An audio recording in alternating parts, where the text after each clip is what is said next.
আমাদের প্রিয় শিক্ষার্থী মোহাম্মদ জুবায়ের রহমান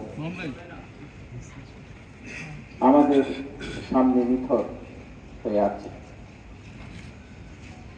এটা আমাদের কাঙ্ক্ষিত, শুধু কাঙ্ক্ষিত নয় না, এটা অগ্রহণীয়।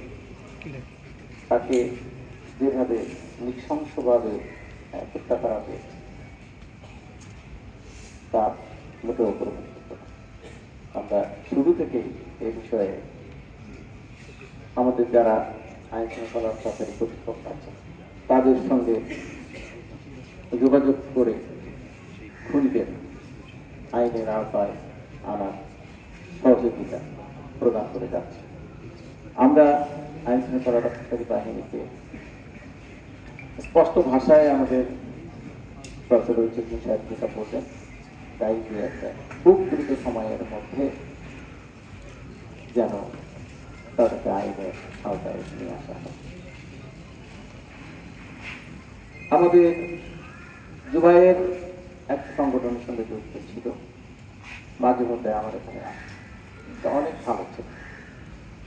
তার আচরণে আমি কখনো বোধ করি এরকম একটি ছেলেরও শত্রু থাকতে পারে, এটা ভাবা কোনো অবকাশ নেই। আজ আমি জুবায়ের শোক সন্তপ্ত পরিবারের প্রতি গভীর সমবেদনা জ্ঞাপন করছি এবং এই তার শোক সন্তপ্ত পরিবারকে এই বেদনা গ্রহণ করার তৌফিক আল্লাহ দান করার সেই কামনা করছি। আর আমার শিক্ষার্থীর বাবা যে তার সন্তানকে হারিয়েছে তাকে 5 ঘন্টা থানায় বসিয়ে রাখা হয়েছে। এই কোনো দরকার নেই। আমরা এক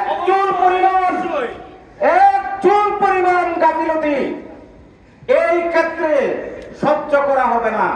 যদি দরকার হয় পুরা টাকা পকেট কর্মসূচি আমি থাকবে।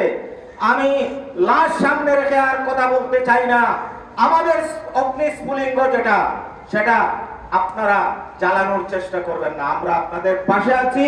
আমরা বিশ্বাস করি আমাদের প্রশাসনের বাইরে যারা আপনারাও আমাদের সহযোগী। আমরা একসাথে কাজ করতে চাই। আপনারা দৃশ্যমান অগ্রগতি প্রদর্শন করুন। আর শৈথিল্যতা আর ব্যাগ দূরে কিছু করার যদি চেষ্টা করা হয় আপনারা জেনে রাখবেন সফল হতে পারবেন না। আমি কথা দীর্ঘায়িত করব না। আমি সর্বশেষ আমার শিক্ষার্থী, আমার সন্তানের লাশ বাবার কাঁধে সে পারি আর কোনো জিনিস পারে না। আমি এটা কল্পনাও করতে পারি না। আমি আমার রুহের মাগফিরাত কামনা করি। রব্বুল আলামিন যেন তাকে জান্নাতুল ফেরদাউস নসিব করেন।